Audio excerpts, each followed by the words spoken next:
The city was still humming when Bradley Whitford stumbled out of the black Mercedes, the collar of his shirt undone, a faint trace of Harper Vale's perfume clinging to him like guilt that refused to wash away. Manhattan's skyline shimmered behind him, a perfect picture of success. He had spent the entire night at the Ritz-Carlton penthouse suite, drowning in champagne, ego, and the soft lies of a woman who told him exactly what he wanted to hear. To him, it was just another night. To Lena Whitford, his wife of 6 years, it was the night that broke something no one had seen but everyone would feel. Bradley pushed open the door of their Park Avenue condo, ready to rehearse some half-hearted excuse about late meetings and urgent investors. He expected Lena to be sitting on the sofa, curled up with her Kindle, waiting for him the way she always did, quietly, patiently, painfully loyal. But the condo was silent, too silent. The lights were off. The faint scent of lavender, Lena's favorite, was gone. The hum of the dishwasher she usually ran before bed was absent. Even the framed sketches she had lovingly placed on the wall had vanished, leaving pale rectangles behind like ghosts of a life erased. "Lena?" he called, laughing under his breath, assuming she was giving him one of her rare moments of stubbornness. "Come on, babe, don't be dramatic." His voice echoed back at him, empty, unfamiliar. He walked into the kitchen, expecting at least a note accusing him of something he could deny. But instead, on the marble counter, placed deliberately beside the Mont Blanc pen he had given her on their first anniversary, was a single envelope. His name. Her handwriting. Nothing else. He opened it with a smirk that froze halfway through. Inside, there wasn't rage. There wasn't pleading. There wasn't pain. There was only a single sentence. "I deserve a life you can no longer give, so I'm taking mine back." Bradley's throat tightened as the room began to tilt. He rushed through the condo, the closet, empty, her desk drawers, bare, her MacBook, gone. Even the small cactus she kept by the window was missing. Lena Whitford had vanished. Not like a wounded woman, but like someone who had already planned her escape long before he realized she needed one. For the first time in years, Bradley felt something that clawed through his chest and stole the air from his lungs. Fear. Real fear. Because Lena wasn't supposed to leave. She wasn't supposed to disappear. And she definitely wasn't supposed to be strong enough to walk away from him. But she had. And by the time he understood what that meant, it was already far, far too late. For years, Bradley Whitford believed his life was unshakable.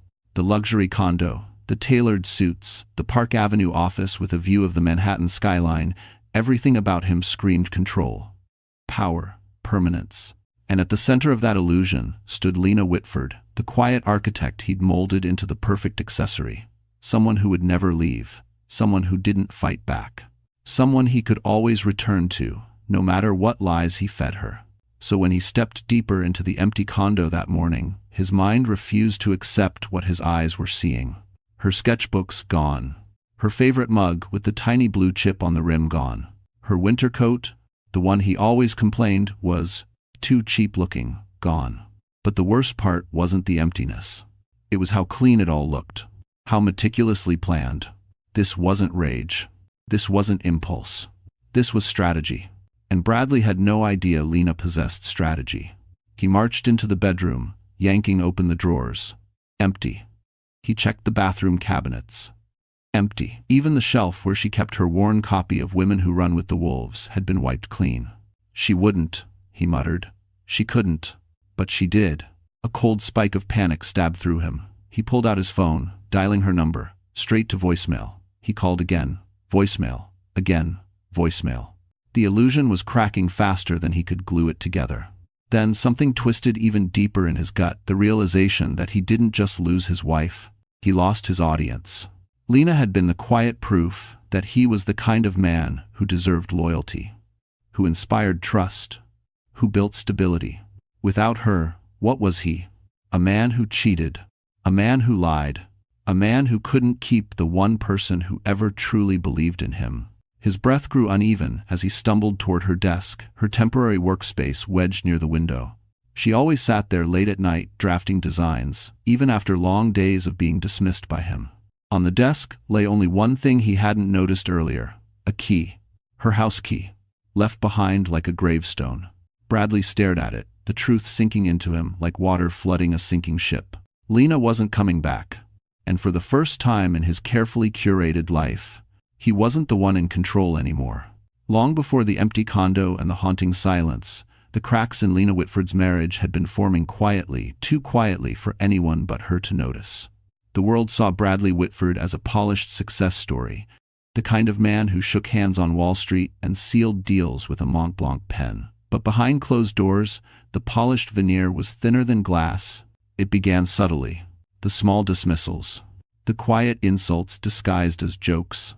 The way he'd look at her sketches and say, "Cute." But real architects don't design like that. Lena swallowed every comment, every sigh, every moment of belittlement because she believed marriage required patience, that love meant endurance, and that eventually he would see her. But he never did. The more successful Bradley became at Whitford and Cole Developments, the more invisible she became. He'd breeze through the door at midnight, tossing his jacket on the chair, muttering about idiot employees while never asking how her day was. When she tried to talk about a potential job opportunity, he didn't even lift his eyes from his MacBook. Why bother? You're better off staying where you are. My contacts got you that job anyway. Except they didn't. Lena had earned everything she had, just not in his eyes. Then came the nights out. The vague explanations. The shift in his scent, once familiar, now tainted with a perfume that wasn't hers. The late meetings that never ended. The weekends with clients. She knew. Long before she had proof, she knew. But the final blow wasn't the perfume, or the lies, or the loneliness. It happened at a corporate event 3 months before she left him. Lena had shown Bradley a small model she'd been working on for weeks, a redesigned concept for a community center in Brooklyn.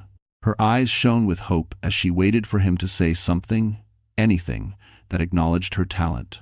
Bradley glanced at it for 3 seconds before laughing softly.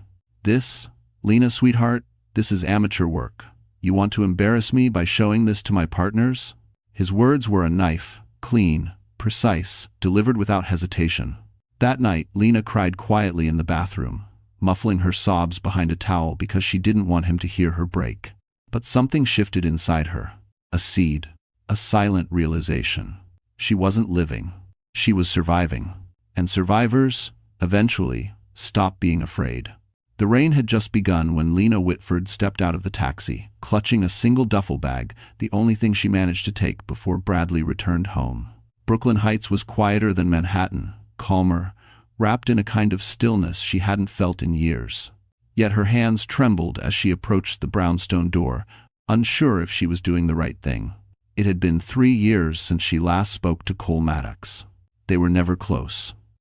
Not friends, not colleagues, just 2 people whose paths had crossed once briefly when she had applied for an internship at Maddox Architects. She didn't get it. She wasn't qualified then. But she remembered how kind he had been during the interview, how he reviewed her portfolio with a seriousness Bradley never had. And now, out of all the people in this city, his name was the only one she could think of when she needed a place to breathe. She texted him earlier that morning, her message hesitant, apologetic. "Cole, it's Lena Whitford. I know this is unexpected, but I need somewhere safe just for a night." She expected silence. Hours of silence. But he replied in less than 5 minutes. "Come, I'm here." Now, standing at his doorstep, soaked from the drizzle, Lena wondered if she'd made a mistake. She wasn't strong enough to face questions. She wasn't ready to explain why her marriage had shattered or why she fled her own home like a stranger. Before she could turn away, the door opened. Cole Maddox stood there, taller than she remembered, sleeves rolled up, the soft glow of warm lighting behind him. His expression shifted the moment he saw her, shock first, then concern, then something deeper. Something protective. "Lena," his voice softened. "What happened to you?" The question broke something inside her. She opened her mouth, but no sound came out. All the pain she had swallowed for years rose at once, and her knees nearly gave out. Cole stepped forward, steadying her without hesitation. "Hey, you're safe now," he murmured. "Come in. Whatever this is, you're not facing it alone." The warmth of his home, the quiet hum of a kettle on the stove, the faint scent of cedarwood, it felt like stepping into a world where pain didn't have claws. For the first time in a long time, Lena allowed herself to breathe. And yet she had no idea. Cole's role in her life was about to become far more significant than she ever imagined. The guest room in Cole Maddox's brownstone was small, quiet, and warm, everything Lena Whitford's life hadn't been for a very long time. A soft lamp glowed on the nightstand, illuminating the freshly made bed and a folded blanket that was far too plush to belong to a guest room. Cole had set everything up before she even arrived, as if he sensed she was holding herself together by the thinnest thread.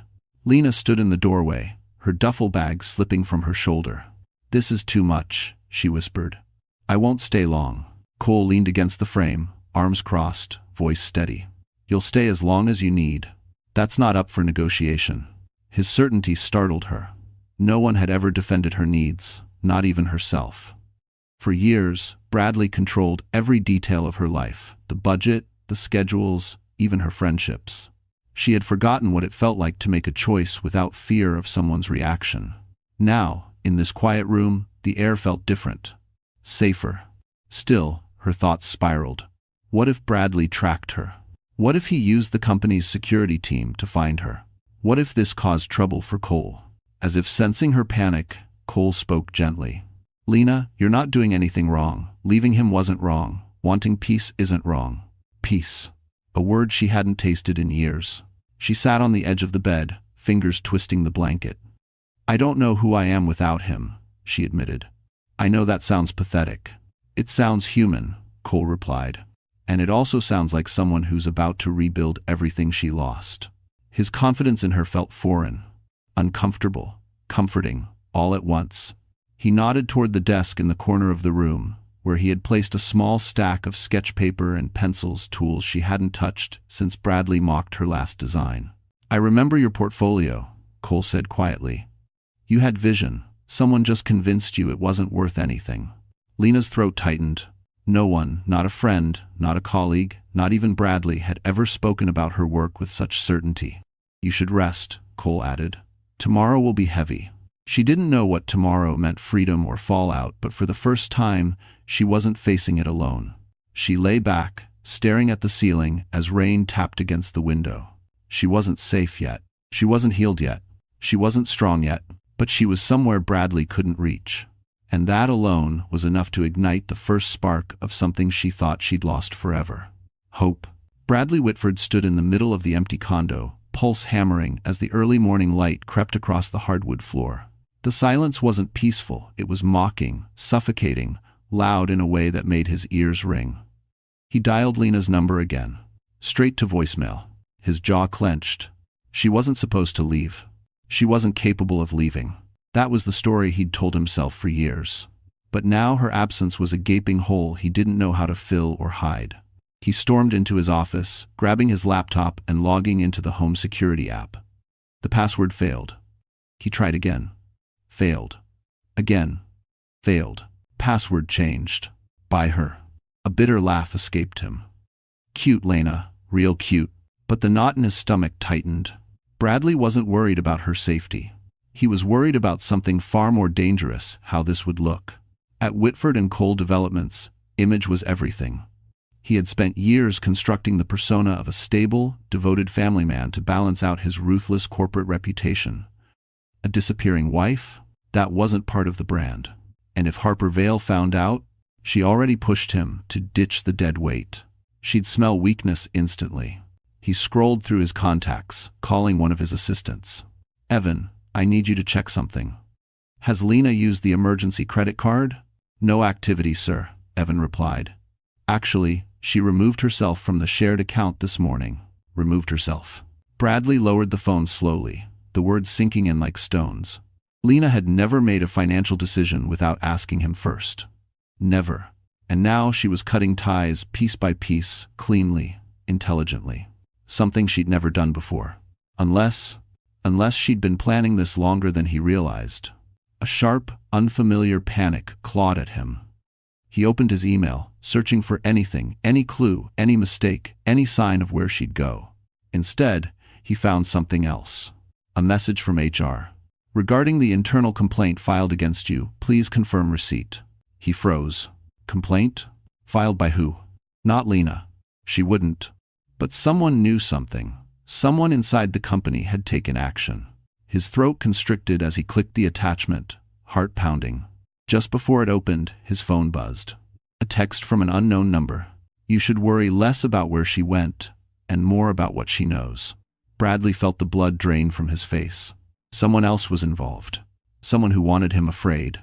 The next morning, Lena sat inside a small Starbucks tucked between two brownstones in Brooklyn Heights, hands wrapped tightly around a paper cup she'd barely sipped from. The world outside moved effortlessly. Dog walkers, joggers, couples chatting over breakfast. Normal lives. Lives that didn't feel like they were collapsing. Her own chest felt hollow, as if everything inside her had been scooped out. She had slept, but restlessly. Every time she drifted off, she jolted awake with the same fear. What if Bradley finds me? What if he shows up at the door? What if Cole regrets helping me? Her phone buzzed. She flinched. A message from an unknown number. You're doing the right thing. Keep going. She swallowed hard. Another message? Another person watching her life crumble from the outside? Her pulse quickened as she shoved the phone into her coat pocket. She didn't need more uncertainty. She needed something solid, anything to anchor her. She reached for the book she had grabbed on impulse near the doorway, a worn paperback titled Women Who Run with the Wolves. She'd seen it on display before, but never thought to read it. Today, for reasons she couldn't explain, she bought it. Her hands trembled as she flipped through the pages, stopping at a highlighted sentence. A woman must nurture her instincts, or she will starve. Something inside her broke quietly, painfully. A tear slid down her cheek, then another. She didn't sob, she didn't wail. She simply unraveled. The kind of unraveling that only happens when someone has held themselves together for far too long. Her breath hitched. A barista noticed her shaking and approached gently. Are you okay, ma'am? Lena nodded quickly, wiping her face. I'm fine, just rough morning. The barista gave her a sympathetic smile and walked away, leaving Lena with her unraveling. She closed the book and pressed her forehead against her hands. I can't do this, she whispered. I don't know how to start over. End quote. But the moment the words escaped her lips, she felt someone pull the empty chair across from her. She looked up, eyes red, breath uneven. Cole Maddox sat down, setting a fresh cup of coffee in front of her. You don't have to know how, he said softly. You just need someone to remind you that you can. Her throat tightened as he leaned forward, gaze steady. And Lena, you can. For the first time that day, she believed him, even if only for a second. As Cole walked Lena back toward his brownstone, the morning sun filtered through the narrow Brooklyn streets, casting soft gold on the wet pavement. The world looked calmer than she felt. Her heartbeat hadn't settled since the Starbucks incident, crying in front of strangers, receiving messages from unknown numbers, and now feeling as if eyes were trailing her everywhere she went. Cole kept a careful distance, close enough to steady her if she faltered but far enough to not overwhelm her. She appreciated that more than she could explain. You didn't have to leave work for me, she murmured. I didn't, he replied. I was already out. And I check in on people I care about. The word care made her chest tighten. No one had cared about her needs, not genuinely, for years.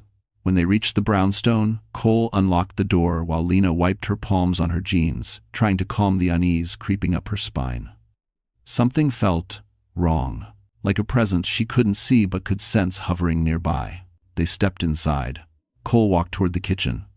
I'll make lunch. You can rest upstairs. Lena nodded and headed toward the staircase, but froze. The front doormat was slightly crooked. She hadn't noticed it when they left. Cole was meticulous. He wouldn't leave it like that. Someone had moved it. Her breath caught. Cole? She called softly. He poked his head out. Yeah? Did you move the doormat? He frowned. No. Why? Before she could answer, a faint clicking sound echoed from downstairs, a soft metallic tap, like someone testing a lock or stepping on something they shouldn't.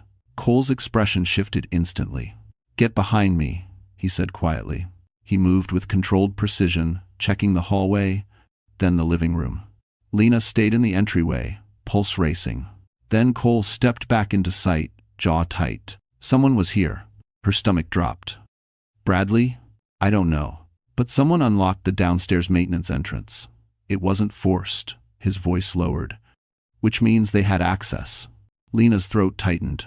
Bradley had people, connections, keys made without her knowledge. Why would he? To scare you, Cole said. Control you. Her knees weakened. All the progress she'd made this morning felt like it shattered in seconds. Cole stepped closer, steady, firm. "You're not going back there. Not now, not ever." End quote. But before she could respond, her phone buzzed. Another unknown number. This time, the message read, "You can hide in Brooklyn, Lena. But you know I always find what's mine." Her breath stopped cold. Bradley Whitford sat in the back of a black SUV cruising down Park Avenue, fingers drumming violently against the leather seat. His hair was disheveled, tie loosened, eyes burning with a fury he hadn't felt in years. The text he'd sent Lena, "You know I always find what's mine," should have restored his sense of control. It didn't. If anything, the silence that followed made him even more unhinged. "She thinks she can just disappear," he muttered. "After everything I've given her?" Evan, his assistant in the passenger seat, glanced nervously at him.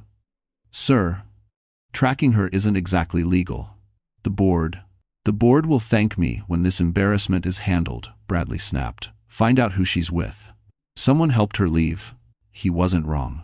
He just didn't realize how close he already was to the truth.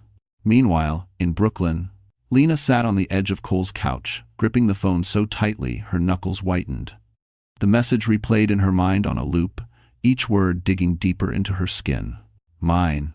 His favorite word. His favorite weapon. Cole paced in front of her, jaw clenched so hard she could see the muscle ticking beneath the skin. "He's escalating," Cole said. "This isn't just anger. This is obsession." Lena swallowed hard. "He never cared this much when I was home." "Because he wasn't losing anything," Cole replied. "Control is the only thing that mattered to him." He knelt in front of her, then not close, but close enough for her to feel grounded. "Lena, you need to understand something. Men like Bradley don't chase love, they chase ownership." Her eyes burned, but she refused to cry again. Not in front of Cole. Not after everything he'd already done for her. "What do I do?" she whispered. "You stay here," Cole said, "and you let me help you, fully, not halfway." She looked away. "I don't want to drag you into this." "You didn't drag me." His voice softened. "I stepped in." Before she could respond, Cole's phone buzzed. He stood and checked the screen only for his expression to darken. "It's a security alert from my office," he said quietly. "Someone tried accessing the building using a forged ID." Lena's breath caught. "Bradley?" Cole didn't answer. He didn't need to, because the message that popped up seconds later on Lena's phone said everything. "If you won't come home, I'll come get you myself." Her blood ran cold. By the time Bradley stormed into the lobby of Whitford and Cole Developments, the entire building felt wrong.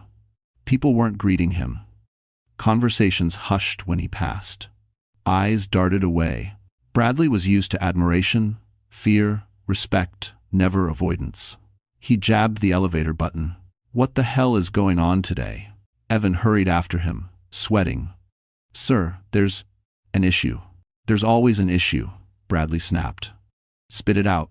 But Evan didn't get the chance. The elevator doors slid open, revealing 3 board members standing inside, stern, silent, their expressions carved from stone. "Bradley," Mr. Thompson said coldly, "we need to speak, now." "If a chain." Bradley stepped in, forcing a smirk. "Is this about the false HR complaint?" "I'll handle it." But no one laughed. No one corrected him. The ride to the 42nd floor felt suffocating. Inside the executive conference room, a stack of documents lay on the table. Thompson slid them toward him.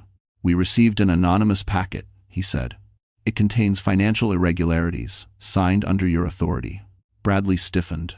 "I don't sign anything without reviewing." "That's the problem," Thompson cut in. "We think you did." Evan's voice cracked. "Sir, they've contacted the auditors." Bradley's pulse slammed in his ears. Someone was framing him. And they had enough material to make it look convincing. But who? He had only a few enemies. But only one with motive enough to destroy him completely. "Lena," he muttered. "She wouldn't." No, she couldn't. She didn't know enough about the company. She barely understood the politics. His ex-wife wasn't capable of this level of attack. But Harper? Harper Vale knew everything because he told her everything. Yet Harper lacked one thing. Access to senior documents. A horrifying realization rippled through him. Someone else was helping her. Someone with power. Someone with reach. Someone who wanted him out? The room felt like it was shrinking. "This is ridiculous," he barked. "I built this company, Isma. Which is why this hurts us more than you understand," Thompson replied. "You're suspended effective immediately." "Suspended?" Bradley slammed his hands on the table. "Because of anonymous claims?" Thompson's expression hardened. "Because the evidence didn't come from outside, it came from inside the company's private server." Bradley froze. Someone had breached his office. His files, his world. The board stood, leaving him alone in the cold conference room. His phone buzzed. New message. "Losing control, Bradley? Good, we're just getting started." His hands trembled. The rain had stopped by the time Lena returned to the guest room that afternoon, but her thoughts were still scattered and trembling. She sat at the desk, Cole prepared for her clean surface, fresh sketch paper, sharpened pencils, but her hands wouldn't move. Drawing used to be her refuge. Now, it felt like a place she no longer had permission to enter.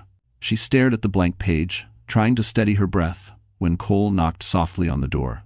"Can I come in?" She nodded. He stepped inside, holding a folder, worn at the edges, but carefully handled. He placed it gently on the desk in front of her. "I need to show you something," he said. Lena raised an eyebrow.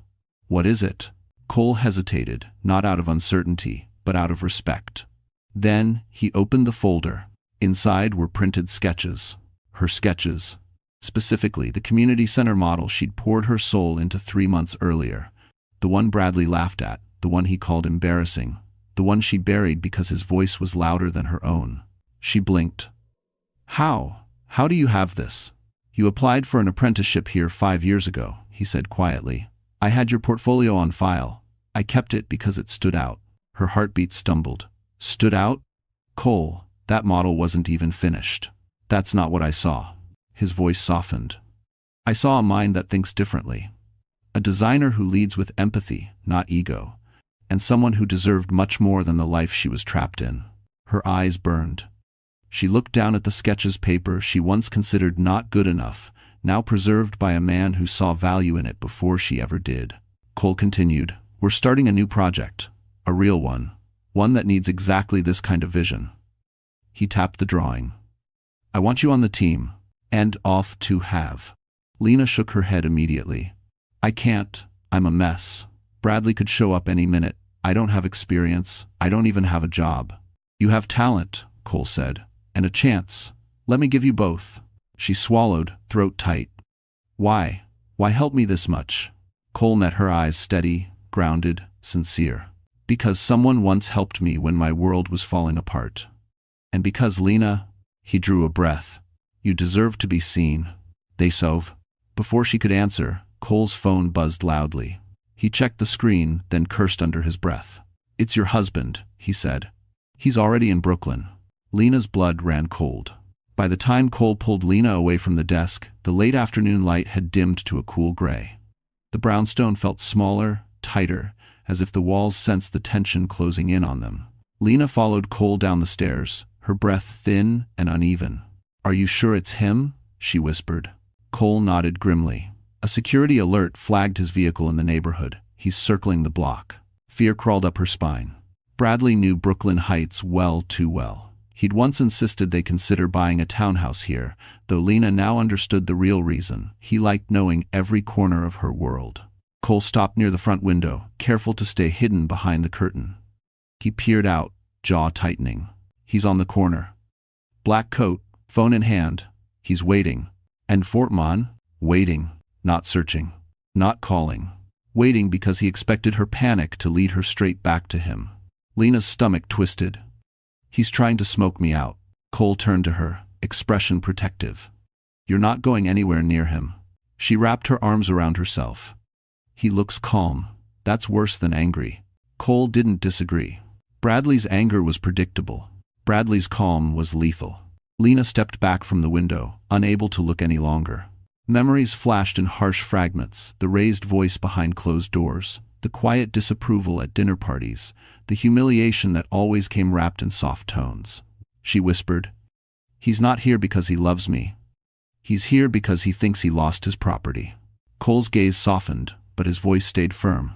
"He doesn't own you. He never did." Before she could respond, a loud buzz shattered the air. The doorbell. Lena's heart seized. How did he get to the door so fast? Two. He didn't, Cole said, checking the peephole. It's a delivery guy. But something was off. The delivery worker kept glancing around, shifting from foot to foot, as if someone had given him instructions he didn't fully understand. Did you order anything? Cole asked. No. Cole opened the door cautiously. The courier thrust a small envelope at him. For Lena Whitford, he said quickly, without meeting Cole's eyes. Cole took it. Who sent? But the man was already hurrying down the steps, practically fleeing. Lena's hands shook as she tore open the envelope. Inside was a single photo. Her. At Starbucks. Taken that morning. On the back, in Bradley's handwriting, I told you I always find what's mine. The room spun. Cole caught her before her knees buckled. Lena sat frozen on the couch, the photograph trembling in her hands. Her own face stared back at her, wide-eyed, exhausted, vulnerable. The Starbucks window behind her reflected a world she no longer felt safe in. She hadn't even noticed anyone taking the picture. That detail alone sent a cold shiver down her spine. Bradley had been closer than she thought. Close enough to watch. Close enough to record. Close enough to remind her that he still believed she was within his reach. Cole knelt beside her, gently removing the photo from her grasp before it tore. Lena, look at me. This isn't your fault. Her voice cracked. He's watching me. What if he's watching us now? Cole didn't dismiss the fear, not like Bradley used to. Instead, he glanced around the room, scanning each window, each shadow. I'm calling a security team, he said. This stops today. But before he could stand, Lena grabbed his wrist. No. If you escalate, he'll get worse. Cole exhaled sharply, frustrated but controlled. He's already worse. She knew he was right. But a lifetime of surviving Bradley had trained her to minimize danger rather than confront it. Her instinct wasn't to fight, it was to vanish, to shrink, to apologize until the storm passed. But storms never passed around Bradley. They only grew. Cole sat down beside her. There's something I need to tell you. His tone had shifted softer, heavier. Lena wiped her eyes. What is it? He hesitated. The forged ID someone used to access my office. It wasn't random. Whoever did it knew exactly where sensitive documents were stored. They accessed the archive room. Lena's stomach dropped. What documents? Old procurement contracts, Cole said. Ones involving your husband. She blinked. Why would Bradley break into your office for that? That's the part that doesn't make sense. Cole leaned forward. Because those documents, those contracts, weren't placed there originally. Someone moved them. Moved them? She whispered. Cole nodded slowly. Lena. Someone is helping him. Or helping you. I can't tell which. Her pulse pounded. Another player in this nightmare. Another shadow in the dark. Before she could process it, her phone buzzed again. She didn't want to look. She didn't want to breathe. But she forced herself. It wasn't Bradley. It was a different number. This time, the message said, he isn't your only enemy. Be careful who offers you help. Lena's heart slammed in her chest. Cole frowned. What does it say? She looked up at him, voice barely a whisper. Someone else is watching us. The warning message echoed in Lena's mind, long after the phone dimmed. He isn't your only enemy. Be careful who offers you help. Her breath trembled. Another threat? Another watcher? Or someone trying to save her? Cole took the phone gently from her hand, scanning the message with a hardened expression. Lena, this isn't random. Someone knows exactly what Bradley is doing, and they're close enough to follow his steps. But why warn me? She whispered. Because whoever it is, Cole said, they don't trust either of us. Before she could respond, the doorbell rang again. A chill raced down her spine.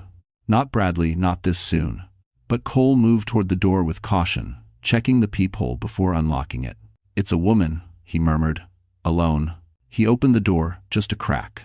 Standing on the doorstep, windblown and tense, was Megan Hartley, Lena's oldest friend, someone she hadn't seen in nearly a year. Someone Bradley had slowly pushed out of her life by convincing her Megan was a bad influence. Megan stepped inside before Lena could react, eyes blazing with urgency. Lena, thank God, I've been looking for you for 2 days. Lena's heart twisted. Megan? How did you even know I left? Because, Megan said, Bradley sent people to my apartment yesterday. They questioned my neighbors. They asked if you were hiding with me. Her voice shook. Lena? He's escalating in ways you don't understand. Cole's posture stiffened.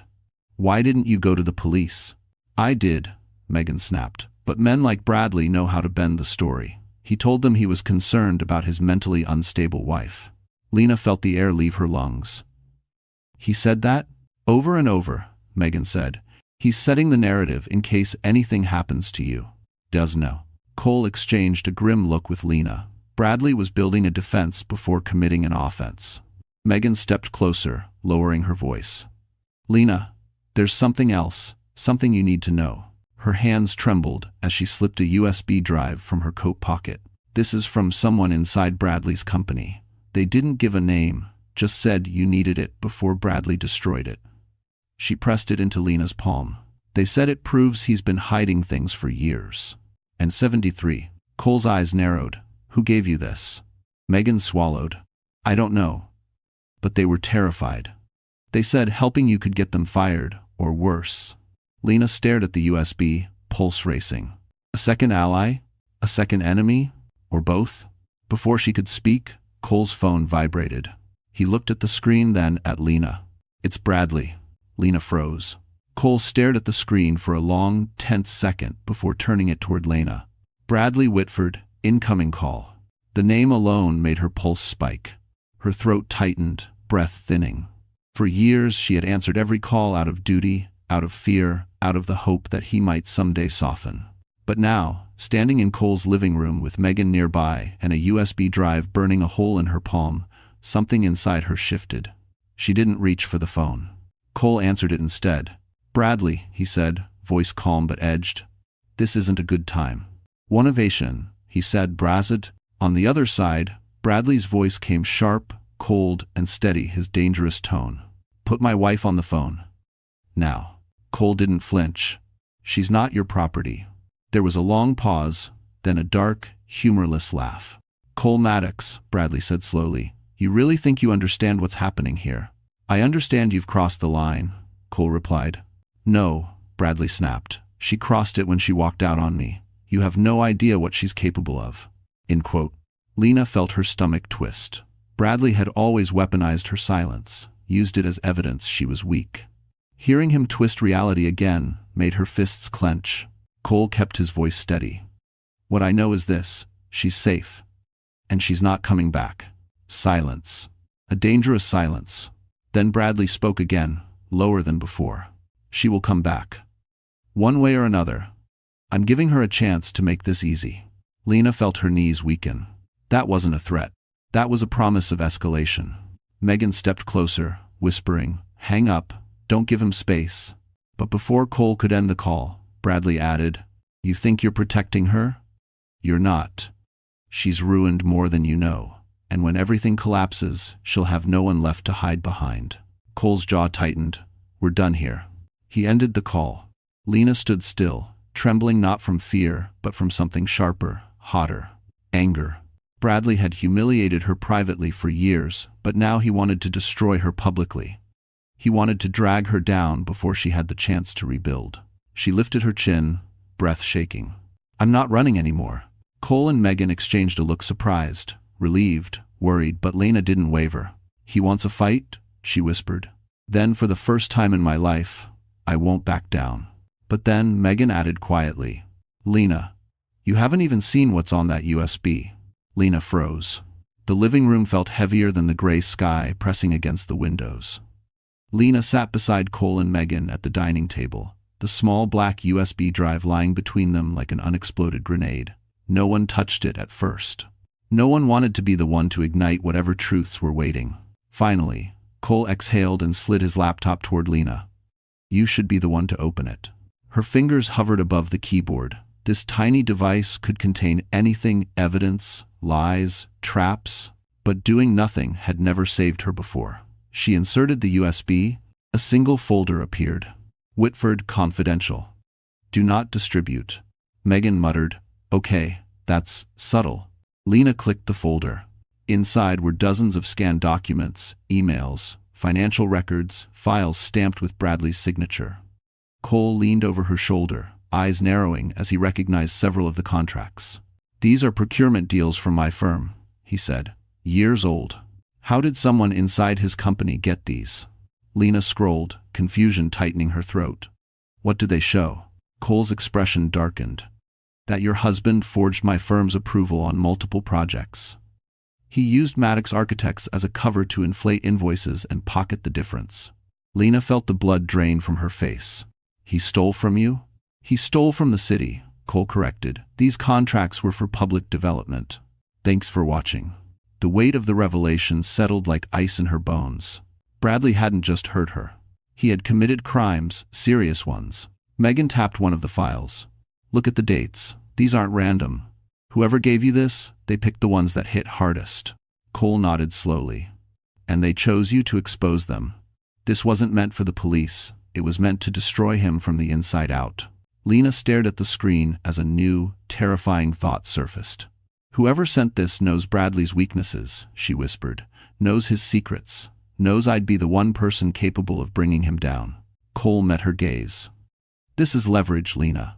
Dangerous leverage." Before she could respond, the laptop froze. A red notification flashed. "Remote login attempted. File access being tracked." Cole cursed. "Someone is trying to see what we just opened." Megan grabbed Lena's arm. "We need to disconnect it. To scare." But before Cole could shut the laptop, a message appeared on the screen as if typed in real time. "Stop digging, Lena. You're in over your head." Her breath caught. Cole slammed the laptop shut. "Someone knows exactly where you are," he said. Lena's pulse hammered. The moment Cole slammed the laptop shut, the room fell into a suffocating silence. The red afterglow of the warning message seemed burned into Lena's vision. "Stop digging, Lena. You're in over your head." Her hands trembled uncontrollably.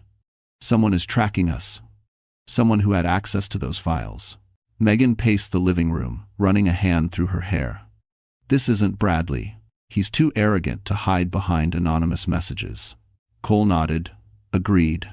Bradley threatens openly. He tapped the laptop. This is someone smarter." Lena swallowed hard. "Someone inside his company." Cole froze mid-step. Slowly, a realization began to take shape on his face. Dark, sharp, unsettling. "Harper Vale." Megan blinked. "His assistant?" "No," Lena said quietly. "His mistress." Cole's jaw tightened. "Harper has access to company networks. She has Bradley's passwords. She's ambitious, manipulative, and she's been climbing faster than anyone else at Whitford and Cole Developments." Megan exhaled. "So she's the one feeding you evidence?" "Not to help," Cole said. "To use Lena as a weapon. If Bradley falls, Harper gets the power vacuum." Lena felt sick. "She's using me to destroy him. And to protect herself," Cole added. "If this scandal explodes, she'll make sure Bradley takes the fall alone." Megan stopped pacing. "So the real question is, what does she want now?" Before anyone could answer, Cole's security system beeped sharply. "Motion alert back entrance." Cole's eyes snapped to the monitor. He rushed to the hallway screen, tapping it open. A shadow moved behind the brownstone. Not near the door. Not testing a lock. Someone was planting something. "Zoom in," Megan said. Cole did.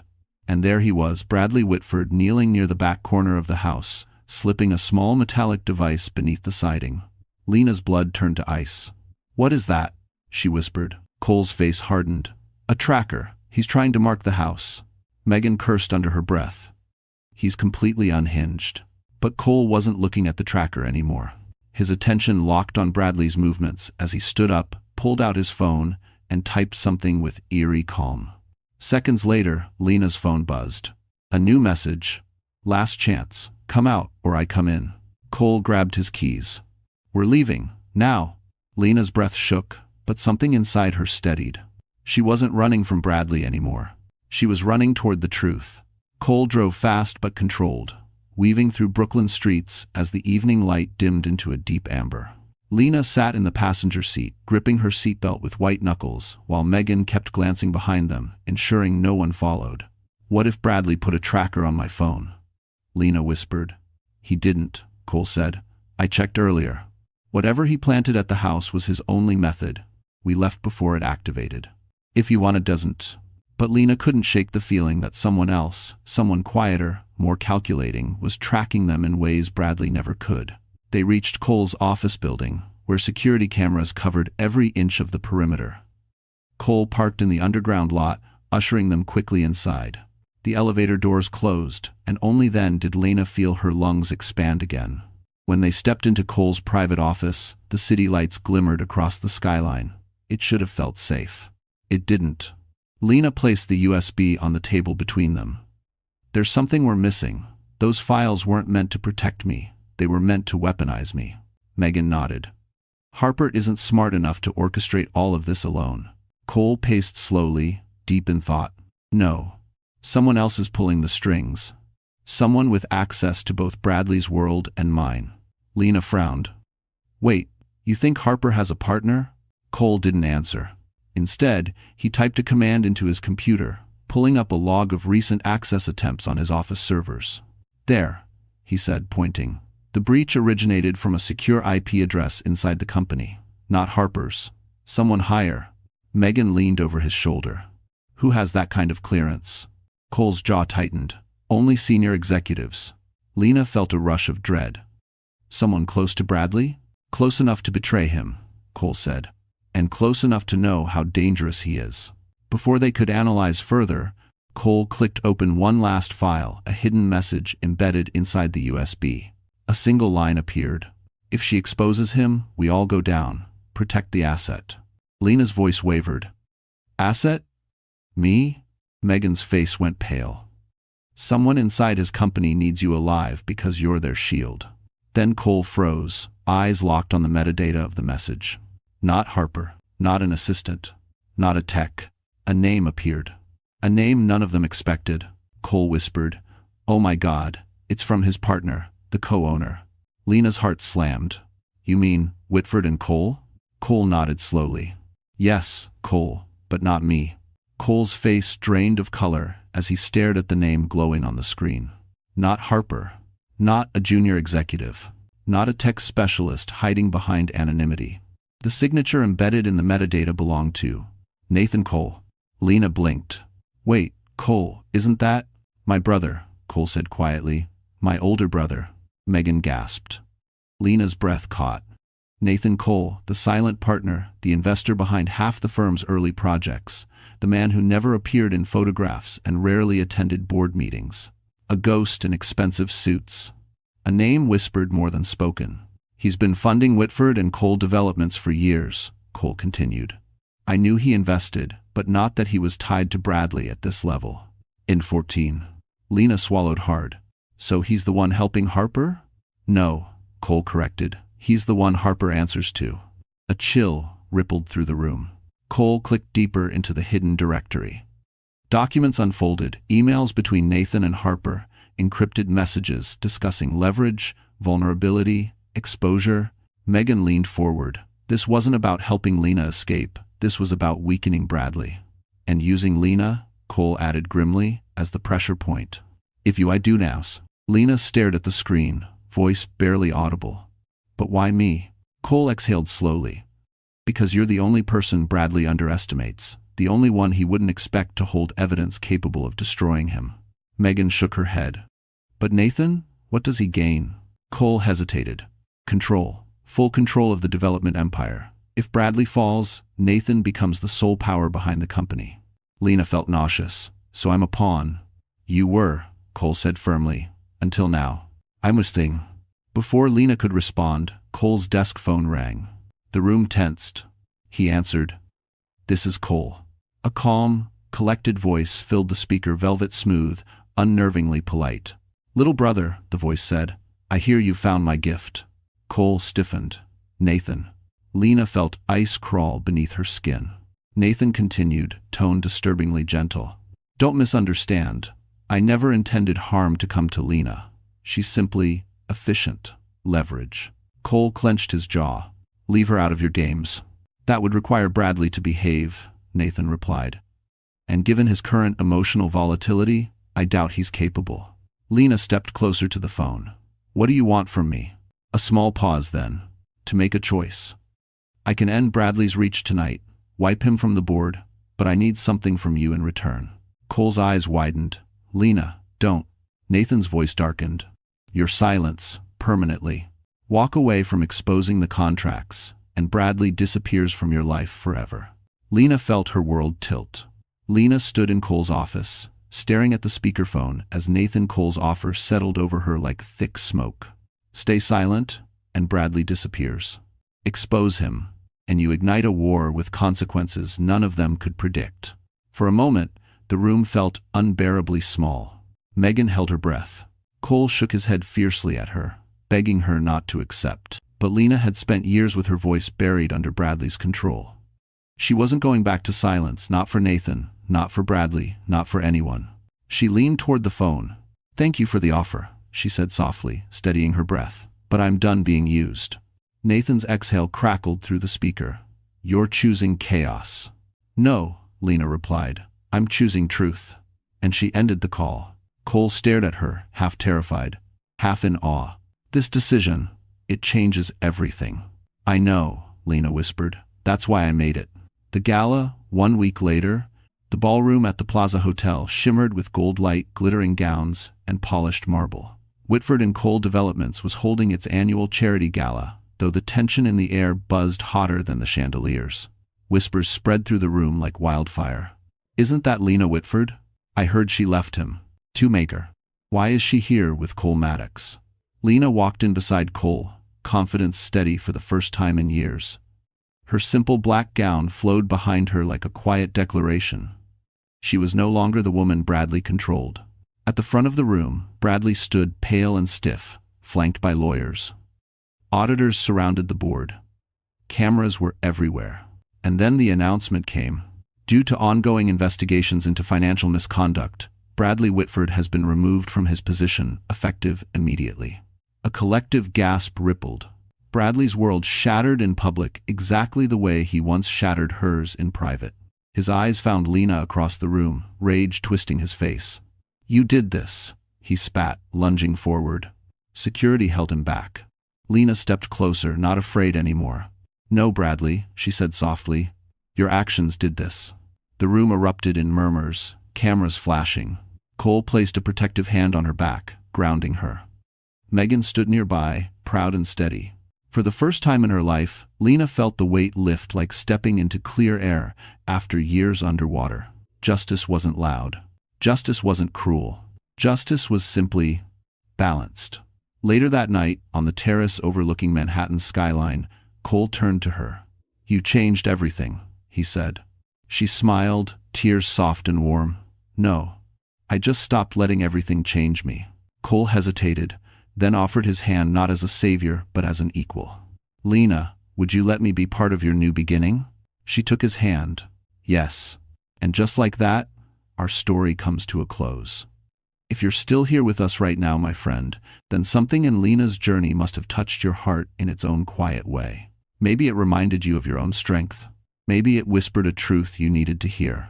Or maybe, just maybe, it showed you that no matter how dark a season feels, you are never truly stuck. The Stoics said, "The obstacle is the way." And Lena lived that truth.